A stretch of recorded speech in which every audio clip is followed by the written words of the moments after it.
نعرہ سلوات۔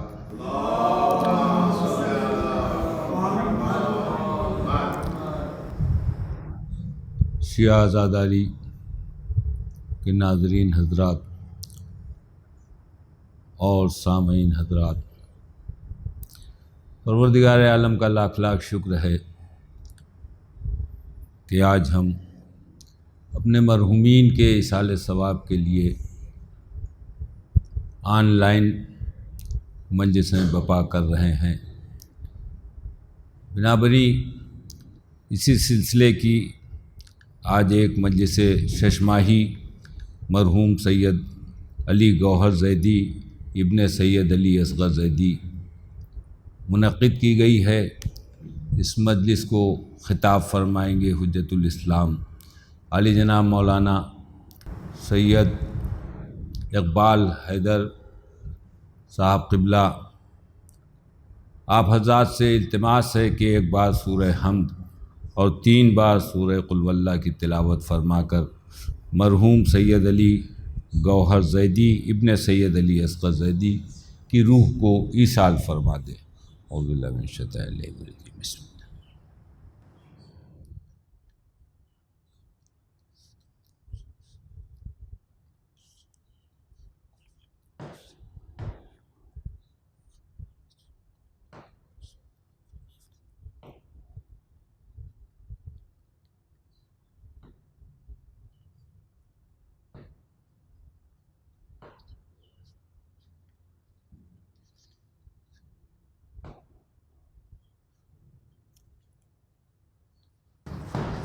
نعرہ سلوات۔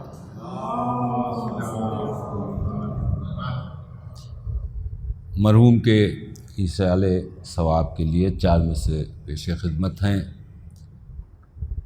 کہ ذکر تیرا کہ غم تیرا ایک بار پھر ذہن بشر پر چھا گیا، غم تیرا ایک بار پھر ذہن بشر پر چھا گیا، ذکر تیرا پھر دل مغموم کو تڑپا گیا، ذکر تیرا پھر دل مغموم کو تڑپا گیا۔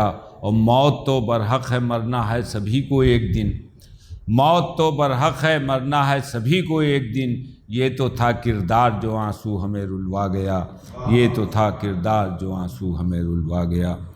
ایک صلوات بھیج دیں آپ حضرات۔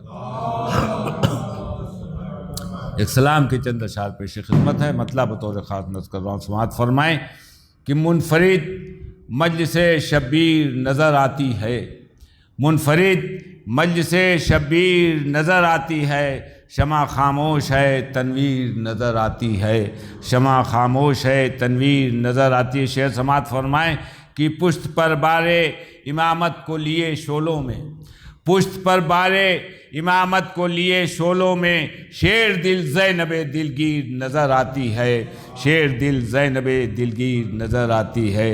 اور نوجوانوں کی طرح رن میں لڑے تن کے حبیب، نوجوانوں کی طرح رن میں لڑے تن کے حبیب، نصرت حق میں کمر تیر نظر آتی ہے، نصرت حق میں کمر تیر نظر آتی ہے۔ اور خلد میں جانے کا آتا ہے تصور جس دم، خلد میں جانے کا آتا ہے تصور جس دم، ہم کو اے حر تیری تدبیر نظر آتی ہے، ہم کو اے حر تیری تدبیر نظر آتی ہے۔ اور لشکر شام سے حر نکلا یہی کہتا ہوا، لشکر شام سے حر نکلا یہی کہتا ہوا، مجھ کو جنت سوئے شبیر نظر آتی ہے، مجھ کو جنت سوئے شبیر نظر آتی ہے۔ لشکر شام سے حر نکلا یہی کہتا ہوا، مجھ کو جنت سوئے شبیر نظر آتی ہے۔ اور شعر بطور خاص نظر کر رہا ہوں کہ زندگی مجھ کو حسین ابن علی نے بخشی، زندگی مجھ کو حسین ابن علی نے بخشی، چہرے دی پہ یہ تحریر نظر آتی ہے، چہرے دی پہ یہ تحریر نظر آتی ہے۔ اور روضہ حضرت شبیر کی عظمت کی قسم، دوسرا مصرع بطور خاص نظر کروں، سماعت فرمائیں کہ روضہ حضرت شبیر کی عظمت کی قسم، کربلا خلد کی تصویر نظر آتی ہے، کربلا خلد کی تصویر نظر آتی ہے۔ اور یاد آتی ہے تیری ظلم و جفا شمر لئیں، یاد آتی ہے تیری ظلم و جفا شمر لئیں، جب کسی پاؤں میں زنجیر نظر آتی ہے، جب کسی پاؤں میں زنجیر نظر آتی ہے۔ کوزے آب اٹھاتی ہیں تو کہتی ہیں رباب، کوزے آب اٹھاتی ہیں تو کہتی ہیں رباب، اس میں بے شیر کی تصویر نظر آتی ہے، اس میں بے شیر کی تصویر نظر آتی ہے۔ مقطع کا شعر ہے کہ یہ حقیقت ہے کہ ان نوحوں کے صدقے میں وسیم، یہ حقیقت ہے کہ ان نوحوں کے صدقے میں وسیم کس قدر اوج پہ تقدیر نظر آتی ہے، کس قدر اوج پہ تقدیر نظر آتی ہے۔ اب میں گزارش گزار ہوں حجت الاسلام والمسلمین علی جناب مولانا اقبال حیدر صاحب قبلہ کی خدمت میں، سرکار تشریف لائیں، ایک نعرہ صلوات۔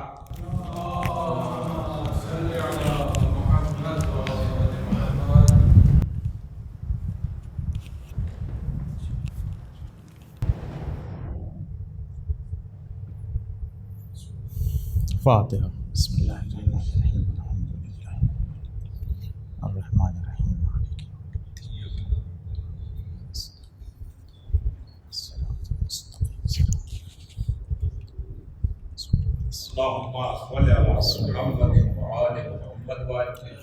لا حول ولا قوة الا باللہ العلی العظیم۔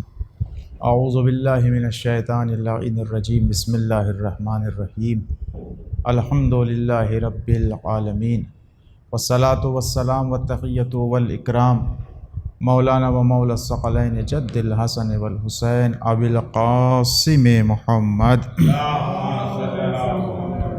وعلی اہل بیتہ الطیبین الطاہرین المعصومین المظلومین، ولعنۃ اللہ علی اعدائہم اجمعین من یومنا ھذا الی قیام یوم الدین۔ اما بعد فقد قال رسول اللہ صلی اللہ علیہ وآلہ وسلم، بسم اللہ الرحمن الرحیم، ایاک والظلم فإنہ یخرب قلوبکم۔ التماس ہے کہ ایک بار سورہ حمد و 3 مرتبہ سورہ توحید کی تلاوت فرما کے مرحوم سید علی گوہر زیدی ابن سید علی اصغر زیدی مرحوم کی روح ایصال ثواب۔ بسم اللہ الرحمن الرحیم، الحمد للہ الرحمن الرحیم،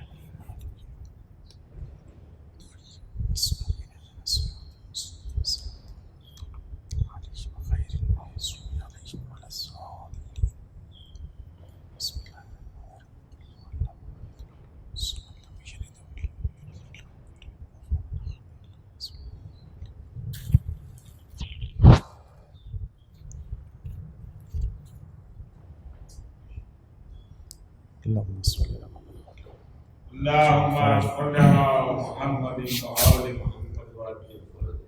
پیغمبر ختمی مرتبت حضرت محمد مصطفیٰ صلی اللہ علیہ وآلہ وسلم کی نبی کریم کا یہ فرمان کہ ایاک والظلم، دیکھو ظلم سے پرہیز کرو، ظلم سے بچو۔ نتیجہ کیا ہوگا کہ فَإِنَّهُ يُخَرِّبُ قُلُوبَكُمْ، یہ ظلم تمہارے دلوں کو ویران اور سنسان کر دے گا۔ آپ دیکھیں کہ نبی کریم نے یہ نہیں فرمایا کہ ظلم تمہاری آنکھوں کی بینائی کو ختم کر دے گا، تمہاری کانوں کی سماعت کو ختم کر دے گا، نہیں، بلکہ پیغمبر کا یہ فرمانا کہ ظلم سے پرہیز کرو، یہ تمہارے دل کو ویران کر دے گا۔ فَإِنَّهُ يُخَرِّبُ قُلُوبَكُمْ، تمہارے دلوں کو برباد کر دے گا۔ یہ لفظ قلب کہ یہ ظلم کا جو اثر ہوتا ہے وہ انسان کے دل، اس کے قلب کے اوپر ہوتا ہے کہ اس کا قلب ویران ہو جاتا ہے، اس کا قلب سنسان ہو جاتا ہے۔ آپ دیکھیں کہ جب انسان کا قلب ویران اور سنسان ہو گیا، اور یہی قلب جو ہے جو مرکز ایمان بھی ہے اور مرکز عرفان الہی بھی، جب ظلم انسان کرے گا تو وہ قلب، وہ دل انسان کا برباد ہو جائے گا، ویران ہو جائے گا، خراب ہو جائے گا۔ اور جب دل ہی خراب ہو گیا، جب دل ہی ویران ہو گیا، اور پورے جسم انسانی میں آپ دیکھیں کہ اگر قلب کی حرکت بند ہو جاتی ہے تو انسان کو موت آ جاتی ہے۔ پیغمبر کا یہ فرمانا کہ ظلم سے بچو، اس لیے کہ یہ دلوں کو برباد کر دے گا، تمہارے قلوب کو خراب کر دے گا، کہ اگر ظلم کرو گے تو تمہارا دل مردہ ہو جائے گا، اور دل مردہ ہو گیا تو وہ دل کہ جو مرکز ایمان بھی ہے، مرکز معرفت الہی بھی ہے، جب دل ختم ہو جائے گا تو تم زندہ رہتے ہوئے بھی مردہ ہوگے، اور پھر وہ مصداق بن جاؤ گے کہ یہ چلتی پھرتی ہوئی لاشیں ہیں، یہ سانس لیتی ہوئی میتیں ہیں، یہ حرکت کرتے ہوئے جنازے ہیں۔ ایک درود پڑھیں محمد و آل محمد پر۔ آپ دیکھیں کہ سب سے ضروری اہم یہ ہے کہ انسان ظلم کی سرحد میں قدم رکھنے سے پرہیز کرے، اس لیے کہ یہ دلوں کو خراب کرتا ہے، دلوں کو ویران کر دیتا ہے، اور پھر انسان کی دنیا اور آخرت دونوں تباہ اور برباد ہو جاتی ہے۔ آپ دیکھیں کہ اسی کی طرف مولا کائنات حضرت امیر المومنین علی بن ابی طالب علیہ الصلاۃ والسلام کا مولا کیا فرماتے ہیں؟ آپ دیکھیں کہ اتنا سنگین یہ گناہ کہ مولا فرماتے ہیں کہ کفر کے ساتھ تو حکومت باقی رہ سکتی ہے، مگر ظلم کے ساتھ تو حکومت باقی نہیں رہ سکتی۔ آپ دیکھیں کہ جہاں ایک کفر کی حکومت ہو، ایک ظلم کی حکومت ہو، تو ان دونوں حکومتوں کے مقابلے میں کفر کی حکومت کو بقا مل سکتی ہے بنسبت ظلم کی حکومت کے مقابلے میں، اور ظلم کی حکومت وہ جلدی زوال پذیر ہو جاتی ہے کفر کی حکومت کے مقابلے میں، اس لیے کہ یہ ظلم ایسی چیز ہے کہ انسان کو اس کے حقوق سے محروم کر دیتا ہے۔ اور اسی ظلم کے مقابلے میں آپ دیکھیں کہ ایک لفظ ہے کہ جو بولا جاتا ہے عدل کا، یعنی دو لفظ ہیں، عدل کے مقابلے میں ظلم ہے اور ظلم کے مقابلے میں عدل ہے۔ اب ضرورت اس بات کی ہے کہ آخر ان دونوں چیزوں کی وضاحت ضروری ہے کہ ظلم کے کیا معنی ہے اور عدل کے کیا معنی ہے۔ آپ دیکھیں کہ جہاں عدل کی تعریف کی گئی تو وہاں یہ نہیں کہا گیا کہ عدل جو ہے وہ نماز پڑھ لینا ہے، جس نے روزے رکھ لیے بس اس نے عدل کیا، ایسا کچھ نہیں۔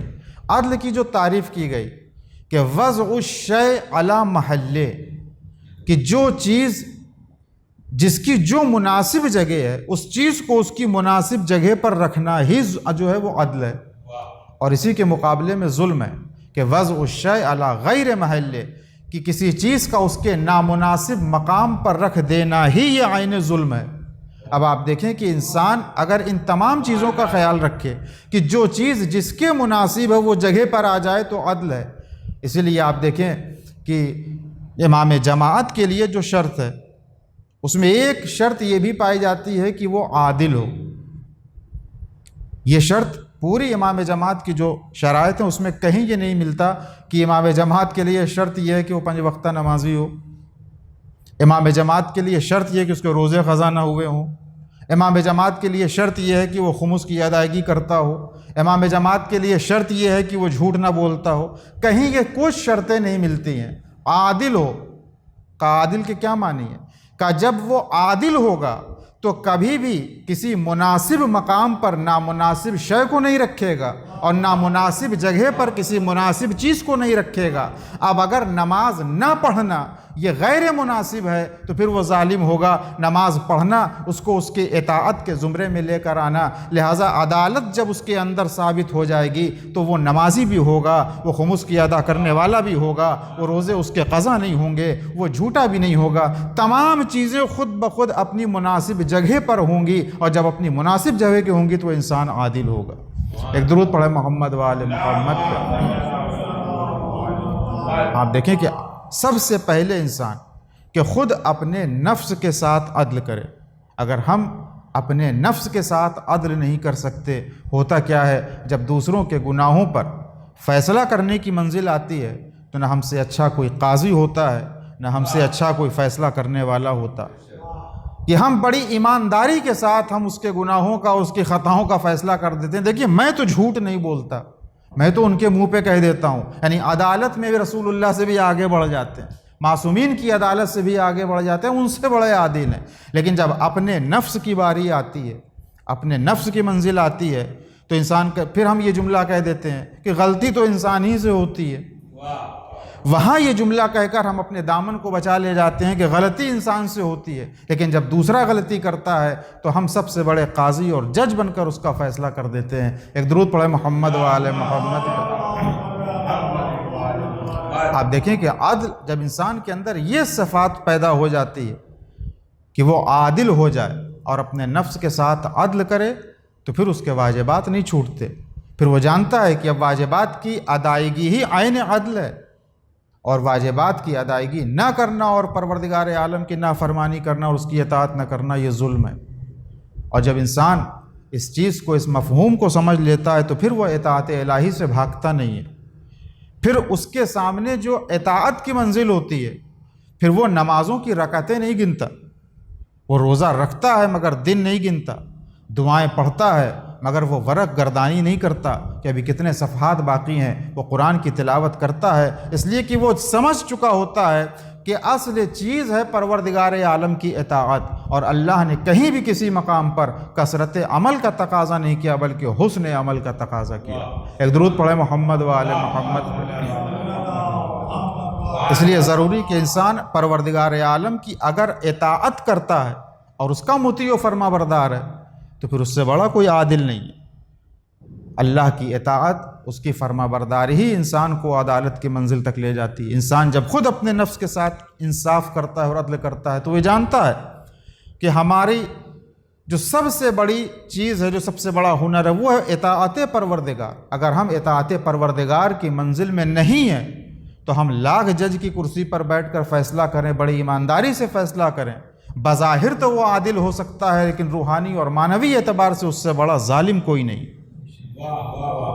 اس سے بڑا کوئی ظالم نہیں. اس لیے کہ اصل عدل یہ کہ انسان پروردگار عالم کا مطیع بن جائے، اللہ کا بندہ بن جائے اور پروردگار عالم کی اطاعت میں اس کی زندگی گزرے. انسان اگر پروردگار عالم کا مطیع و فرما بردار تو وہ سب سے بڑا عادل ہے. اس لیے کہ پھر وہ ہر لمحے پر دیکھتا ہے کہ کہیں اگر پروردگار عالم کی نافرمانی ہو رہی ہے تو وہ اس کو ظلم سمجھتا ہے. اور جہاں جہاں اطاعت الہی کی منزل ہوگی، جہاں رضائے پروردگار عالم کے حصول کی منزل ہوگی کہ انسان یہ سوچے کہ اس عمل سے ہم کو رضائے الہی حاصل ہو رہی ہے، پھر انسان اس عمل کو انجام دینے کے لیے آگے بڑھے گا. اور جب اس عمل کو انجام دینے کے لیے آگے بڑھے گا تو پھر وہ ظلم کی سرحد سے نکل کے عدل کی سرحد میں آئے گا. آپ دیکھیں کہ جب انسان خود اپنے ساتھ عدل کرتا ہے اور اطاعت پروردگار کی منزل میں قدم رکھتا ہے تو پھر جب مسجد میں مؤذن حی علی الصلاح کی آواز بلند کرتا ہے، حی علی الفلاح کی آواز وہ اپنے کانوں سے سنتا ہے، حی علی خیر العمل کی آواز اپنے کانوں سے سنتا ہے، تو آپ دیکھیں کہ کیا معنی حی علی الصلاح کے. حی علی الصلاح کے معنی یہ نہیں ہے کہ نماز کے لیے تشریف لائیے، حی علی الصلاح کے معنی یہ نہیں کہ نماز کے لیے آئیے، حی علی الصلاح نماز کے لیے دوڑو، حی علی الفلاح کامیابی کی طرف دوڑو، حی علی خیر العمل عمل خیر کی طرف سبقت کرو، جلدی کرو، دوڑو. آپ دیکھیں کہ جب چیز اچھی ملتی ہے تو انسان اس کی طرف چلتا نہیں ہے بلکہ دوڑتا ہے. اگر یہ کہا جائے کہ سامنے زمین پر ایک ہیرا پڑا ہے اور جب ہم اپنی آنکھوں سے دیکھ لیں کہ زمین پر ایک ہیرا پڑا ہے تو ہم اس کے پاس آہستہ چل کر نہیں جاتے ہیں بلکہ اس قیمتی شے کو حاصل کرنے کے لیے دوڑ کر جاتے ہیں، دوڑ کر جاتے ہیں. اذان میں یہ فکر ہے کہ کامیابی کی طرف دوڑو، نماز کے لیے دوڑو، عمل خیر کی طرف دوڑو، یعنی یہ وہ چیزیں ہیں کہ جو تم کو اطاعت الہی کی طرف بلا رہی ہیں. اور جب اطاعت الہی کی منزل میں آ جاؤ گے تو تمہاری دنیا بھی آباد ہوگی اور آخرت بھی آباد ہوگی. ایک درود پڑھے محمد و آل محمد پر. انسان اگر اپنے نفس کے ساتھ عدل کرے، انصاف کرے، اس لیے کہ جب انسان اپنے نفس کے ساتھ عدل کرے گا تو یہ سوچے گا کہ کہیں ایسا نہ ہو کہ روز محشر ہر لمحہ وہ سوچے گا کہ پروردگار عالم ہمارے ہر عمل کے بارے میں سوال کرے گا. اور جب وہ تصور پیدا ہو جائے گا تو پھر وہ پروردگار عالم کی نافرمانی کی طرف اپنے قدم کو آگے نہیں بڑھائے گا. عرض کیا تھا کسی مجلس میں کہ تقوی کے معنی صرف ابن عباس نے جو تعریف کی تقوی کے معنی کہ خدا تم کو وہاں نہ دیکھے جہاں اس نے جانے سے منع کیا ہے، کا سب سے بڑا تقوی ہی یہی ہے. ہم عام طور سے یہ کہہ دیتے ہیں کہ وہ فلاں کا نہیں کھاتے، بڑے پرہیزگار ہیں، تو وہ اردو والے متقی ہو سکتے ہیں، پرہیزگار، لیکن قرآن نے جس تقوی کا جو ہے وہ دعوت عمل دی ہے، قرآن نے جس کی طرف بلایا ہے، یہ وہ تقوی نہیں ہو سکتا کہ فلاں کا نہیں کھاتے، خالی بس وہیں پرہیزگاری ہے، باقی تمام چیزیں جو خلاف رضائے پروردگار ہے ان تمام چیزوں کو ہم انجام دیتے ہیں. ایک درود پڑھے محمد و آل محمد پہ. اس لیے کہ انسان جب خود اپنے نفس کے ساتھ عدل کرتا ہے، انصاف کرتا ہے، تو پھر وہ دیکھتا ہے کہ اگر ایک رومال بھی ہے اس کے پاس تو یہ سوچتا ہے کہ اس رومال میں ایک دھاگا بھی ہے وہ بھی غصبی نہ ہو.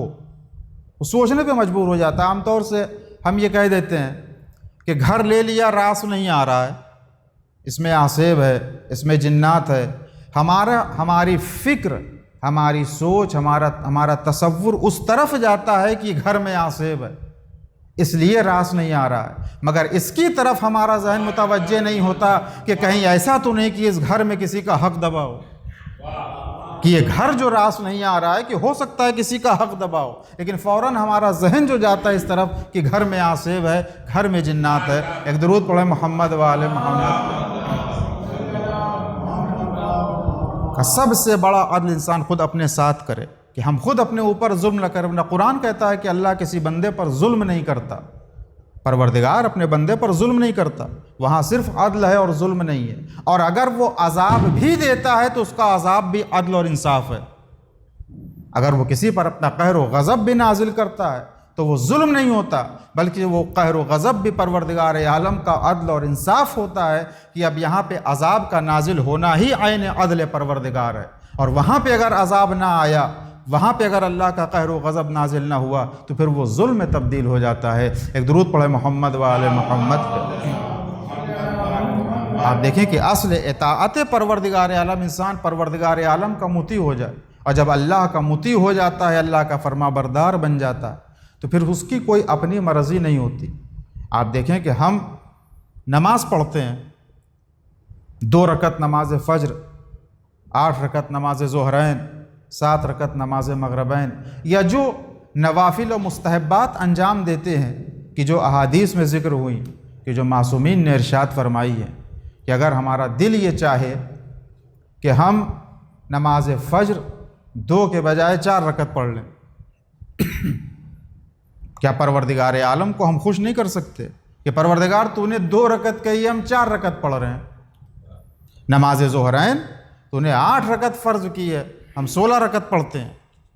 نماز مغربین 7 رکعت ہے، ہم 14 رکعت پڑھتے ہیں، 2 رکعت بڑھا دیتے ہیں سب میں۔ تو آپ بتائیں کہ اس میں خرابی اور برائی کیا ہے؟ اس لیے کہ جب رکعتیں بڑھیں گی تو سجود بھی بڑھیں گے، ذکر اور قرأت بھی بڑھے گی، تمام چیزوں میں اضافہ ہوگا۔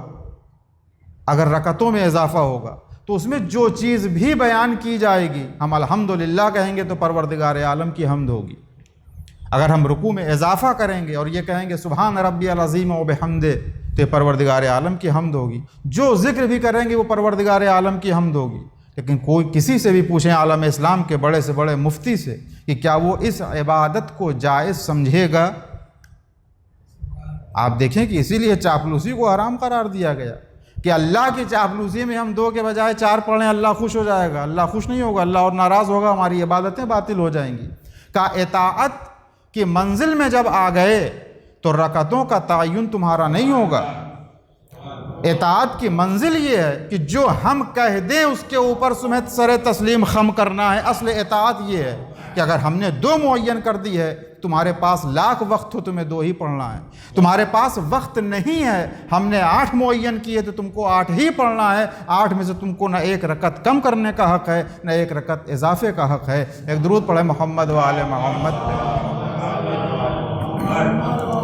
اس لیے کہ یہ قانون الہی ہے، تو اصل چیز ہے پروردگار عالم کی اطاعت، اور یہی وہ منزل تھی کہ جہاں پر ابلیس سے خطا سرزد ہوئی، کہ وہ یہ سوچتا تھا کہ ہم رکعتوں پہ رکعتیں پڑھیں گے تو پروردگار عالم خوش ہو جائے گا۔ لیکن آپ دیکھیں کہ خود علامہ دمیری جو اہل سنت کے بہت بڑے عالم ہیں، انہوں نے خود اپنی کتاب میں اس چیز کو لکھا کہ ابلیس نے 6000 سال عبادت زمین پر کی، 6000 سال عبادت عرش الہی پر۔ آپ دیکھیں یہ 12000 سال کی عبادت ابلیس کی، 12000 سال اس نے سجدے کیے، 12000 سال اس نے رکوع کیا، 12000 سال اس نے اللہ کی حمد و ثنا بیان کی، پروردگار عالم کی بزرگی کا اعلان کیا۔ لیکن نتیجہ کیا نکلا؟ صرف 1 سجدے کا انکار۔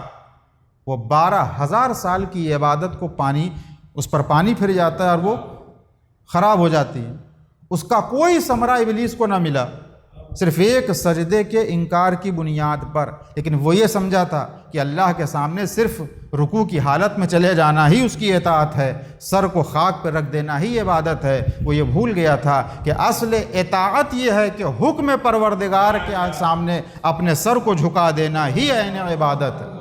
ایک درود پڑھے محمد و آل محمد۔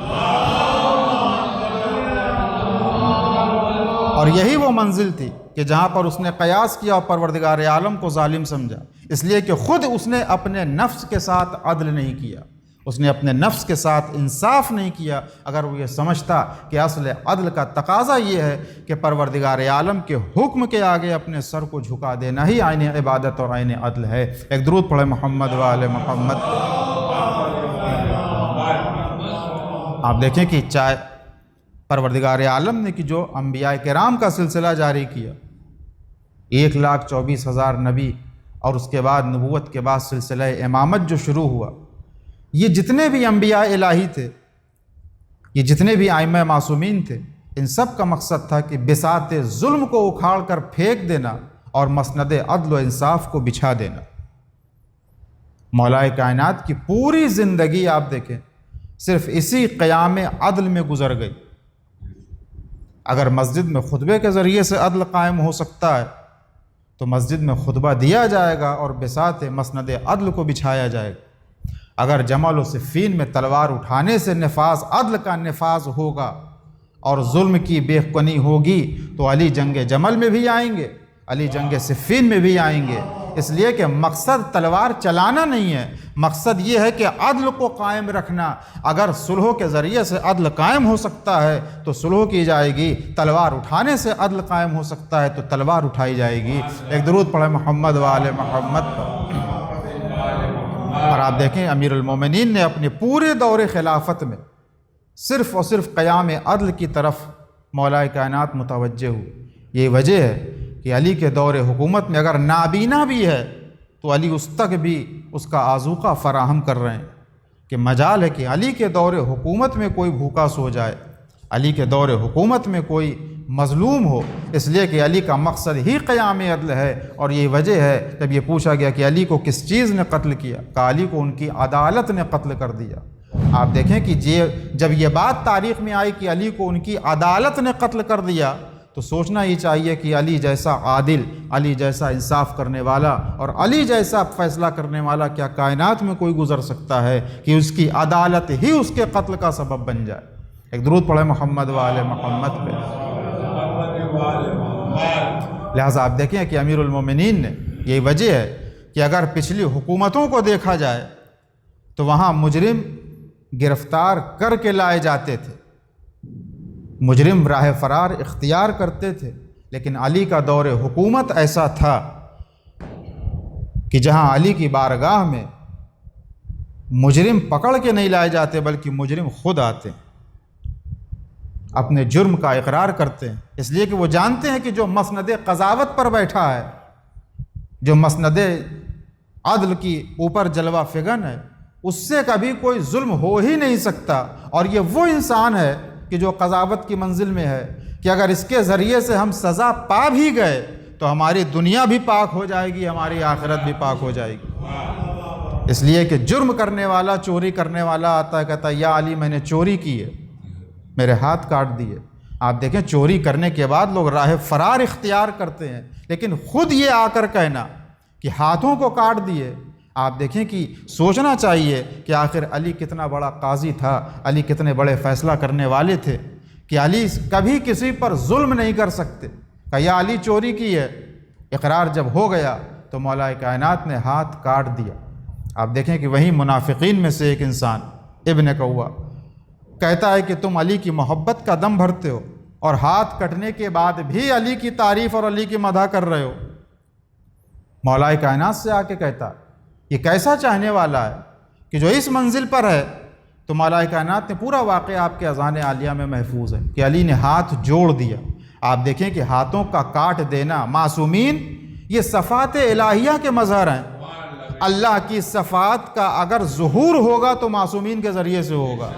اللہ عادل ہے تو اس کا عدالت کون ظاہر کرے گا؟ معصومین کے ذریعے سے اس کی عدالت ظاہر ہوگی۔ اگر پروردگار عالم رحیم اور شفیق ہے تو اس کی رحمت کس سے ظاہر ہوگی؟ اہل بیت اطہار کے ذریعے سے۔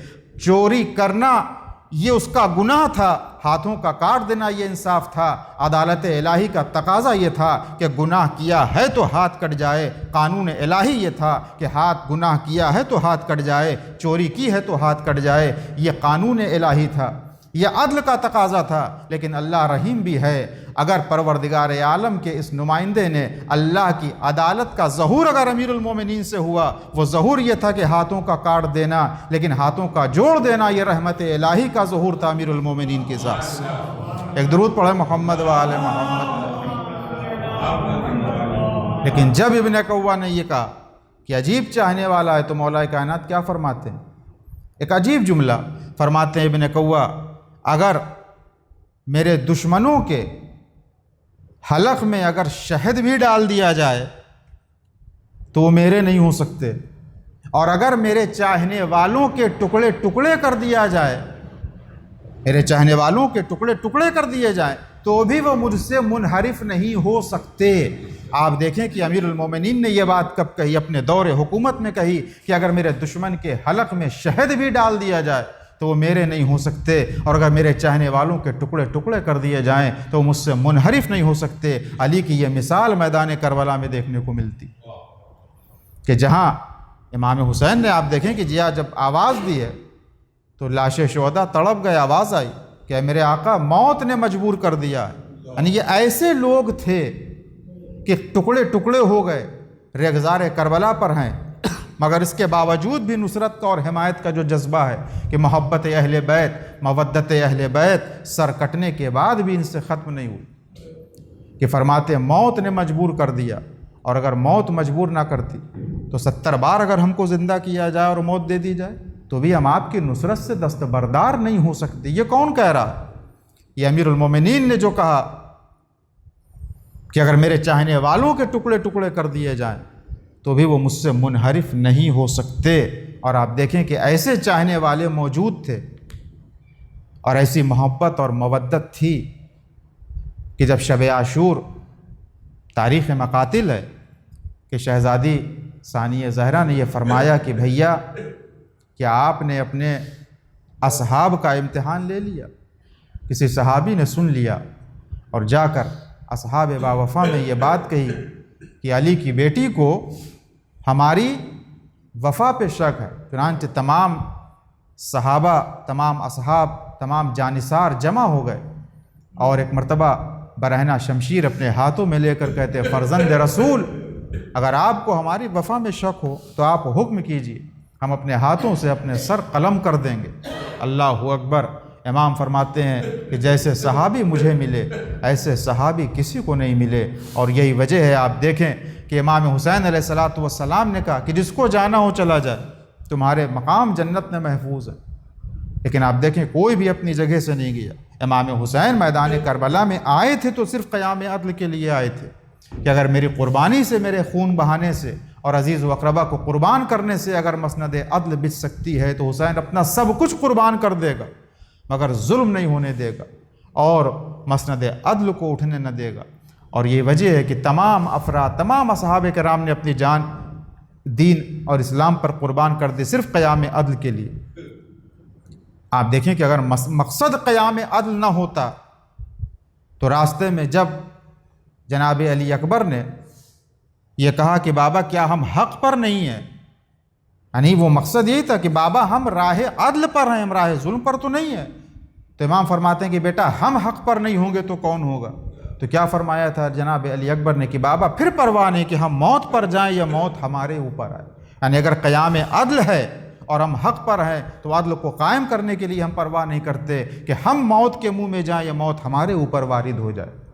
میدان کربلا میں ایک ایک بچہ صرف اسی قیام عدل کے لیے اپنی جان قربان کر رہا تھا۔ امام حسین اپنا پورا کنبہ جو میدان کربلا میں لے کر آئے تھے اور جس چیز کے لیے قربانی پیش کر رہے تھے وہ صرف نظام عدل کو قائم رکھنا تھا کہ دین میں جو مناسب، یزید نے جو ظلم و فساد برپا کر رکھا تھا دین میں اور شریعت میں، اور جو مناسب جگہ تھی وہاں پہ نامناسب لوگ تھے، اور جو نامناسب جگہ تھی وہاں پہ سب اس طریقے سے پورا عالم اسلام درہم برہم تھا۔ لہذا وہ چیز ضروری تھی کہ تمام چیزیں اپنی جگہ پر واپس لوٹ آئیں، اور اگر ان تمام چیزوں کو اپنی واپس جگہ پر لانے پہ اگر حسین کو اپنا سب کچھ قربان کرنا پڑے تو قربان کر دے گا۔ اب یاد کریں کہ امام کا وہ آخری خطبہ کہ جو امام نے پوچھا تھا فوج یزیدی سے خطاب کر کے کہ تم مجھے قتل کیوں کرنا چاہتے ہو، یہ بتاؤ کیا میں نے حلال محمدی کو حرام کیا ہے یا حرام محمدی کو حلال کیا ہے؟ کیا میں نے دین میں کوئی تبدیلی کی ہے؟ تو سب نے ایک آواز ہو کر کہا تھا کہ حسین تم نے نہ حلال محمدی کو حرام کیا نہ حرام محمدی کو حلال کیا، فرزند رسول تم نے دین میں کوئی تبدیلی نہیں کی۔ تو امام فرماتے جب ہم نے دین میں کوئی تبدیلی نہیں کی، یعنی ہم نے صرف اور صرف عدل سے کام لیا، ہم نے ظلم نہیں کیا، اور کسی نامناسب جگہ پر کوئی مناسب چیز نہیں آئی اور مناسب جگہ پر کوئی نامناسب شے نہیں آئی، جب ہم نے ظلم نہیں کیا اور ہم عدل کی منزل میں تو مجھے قتل کیوں کرنا چاہتے ہو؟ پھر وہی جواب بغضاً لأبیک، حسین تمہارے باپ کے بغض میں تم کو قتل کرنا چاہتے ہیں۔ اللہ اکبر، فرزند رسول نے تمام حجتیں تمام کر دی اور آخر وقت یہ بتا دیا کہ دیکھو اگر تم ہم کو نہیں پہچانتے ہو تو پہچان لو، اس لیے کل روز محشر میرے نانا رسول خدا سے یہ نہ کہنا کہ ہم نے دھوکے میں حسین کو قتل کر دیا، تم یہ نہ کہنا کہ ہم نہیں جان پائے اور سمجھ نہیں پائے کہ یہ وہی حسین ہے۔ لہذا امام نے بتایا اگر مجھے نہیں پہچانتے ہو تو پہچان لو، میں رسول کا نواسا ہوں، دیکھو میرے دوش پر رسول کی ابا ہے، میرے سر پہ میرے نانا رسول خدا کا ماما ہے، یعنی مجھے پہچانتے ہو نہیں پہچانتے، اس لباس کو پہچانتے ہو کہ نہیں رسول اللہ کا۔ ہر طریقے سے تمام حجتیں امام حسین نے تمام کر دیں، ہماری حجتیں پیش کر دیں کہ تمہارے شکوہ اور تمہارے عذر، تمہارا کوئی بہانہ روز محشر نہ ہو کہ ہم نے دھوکے میں حسین کو قتل کر دیا۔ اور پھر جب فرزند رسول تمام حجتیں تمام کر چکے اور پھر ایک مرتبہ در خیمہ پر آئے، آواز دی علیکن منی السلام، اے بیویوں تم پر حسین کا آخری سلام ہو۔ ایک ایک بیوی کو سلام کرنے کے بعد ایک مرتبہ حسین غریب خیمے کے اندر تشریف لائے، جناب زینب سے فرماتے ہیں بہن مجھے میرے بیمار بیٹے کے خیمے تک لے چلو۔ جناب زینب نے امام کے بازو کو سہارا دیا اور سہارا دینے کے بعد ایک مرتبہ سید سجاد کے خیمے میں لے کر آئی، اے بیٹا سجاد ذرا آنکھیں کھولو، دیکھو تمہارا بابا رخصت آخر کے لیے آیا ہے۔ امام نے آنکھیں کھولیں، اللہ اکبر، میدان کارزار کا حال پوچھتے ہیں، اے بابا یہ بتائیے آئینہ امی ابوالفضل العباس، اے بابا میرا چچا عباس کہاں؟ امام فرماتے ہیں قد قتلا یا ابت آئینہ اخی اکبرہ، اے بابا میرا بھیا اکبر کہاں ہے؟ امام فرماتے ہیں میرے لال وہ بھی قتل ہوا۔ امام نے دیکھا کہ اس طریقے سے سوالوں کا سلسلہ بڑھ رہا ہے، ان سوالوں کے سلسلوں کو روکتے ہوئے امام نے ایک جملہ ارشاد فرمایا، میرے لال سجاد بس اتنا سمجھ لو کہ مردوں میں میرے اور تمہارے علاوہ اب کوئی باقی نہ بچا۔ اے میرے آقا آپ نے یہ جملہ کیوں ارشاد فرمایا؟ عجب نہیں امام آواز دیں، میرا لال بیمار ہے، سوالوں کا سلسلہ بڑھ رہا ہے، کبھی چچا عباس کو پوچھتا ہے، کبھی قاسم کو پوچھتا ہے، کبھی علی اکبر کو پوچھتا ہے۔ ارے میں نے اس لیے کہہ دیا کہ کہیں پوچھتے پوچھتے سید سجاد علی اصغر کو نہ پوچھ بیٹھے تو میں کیا جواب دوں گا؟ اللہ اکبر، اسرار امامت تعلیم کر دیے اور اس کے بعد امام خیمے سے باہر نکلے، رہوار پر سوار ہوئے اور پھر میدان کارزار میں آئے، آواز دیتے ہیں آئینہ مسلم ابن عقیل، آئینہ ہانی ابن عروہ۔ اللہ اکبر، ایک ایک صحابی کو آواز دیتے ہیں یا ابطال الصفا یا فرسان الحجا، اے میرے شہ سواروں تم کہاں سو گئے؟ حسین تم کو آواز دے رہا ہے، ہر طرف سناٹا ہے، ہر طرف خاموشی ہے، کوئی جواب نہ آیا۔ اللہ اکبر، پھر فرزند رسول نے ایک مرتبہ تلوار کو نیام سے نکالا، سلسلہ جنگ شروع ہوا۔ اللہ اکبر، تاریخ مقاتل کہتی ہے جنگ کا انداز ایسا تھا کہ الحفیظ الامان کی صدائیں بلند تھیں، بس ایک مرتبہ وعدہ طفلی کو نبھانے کا وقت آیا تو ذوالفقار کو روکا، اپنی زخمی پیشانی فرزند رسول نے جلتی ہوئی ریک پر رکھ دیا، آواز بلند کی سبحان ربی العلی و بحمدہ سبوح قدوس ربنا و رب الملائکۃ والروح۔ حسین ذکر سجدہ کرتے رہے، ظالم کا خنجر چلتا رہا، بہن فریاد کرتی رہی، لیکن اس تمام فضا میں ایک آواز اور تھی جو ایک دکھیا ماں کی تھی، ولادی ولادی، ہائے میرے لال حسین تیرا کیا قصور تھا کہ تجھے پیاسا ذبح کر دیا۔ وَسَيَعْلَمُ الَّذِينَ ظَلَمُوا أَيَّ مُنْقَلَبٍ يَنْقَلِبُونَ إِنَّا لِلَّهِ وَإِنَّا إِلَيْهِ راجعون۔ آپ حضرات سے گزارش ہے کہ ایک بار سورہ حمد و 3 مرتبہ سورہ توحید کی تلاوت فرما کے مرحوم سید علی گوہر زیدی ابن سید علی اصغر زیدی کی روح کو عیسیٰ کر دیں۔ بسم اللہ الرحمن الرحیم، الحمدللہ الرحمن الرحیم مالک یوم الدین۔ اهدنا الصراط المستقيم صراط الذين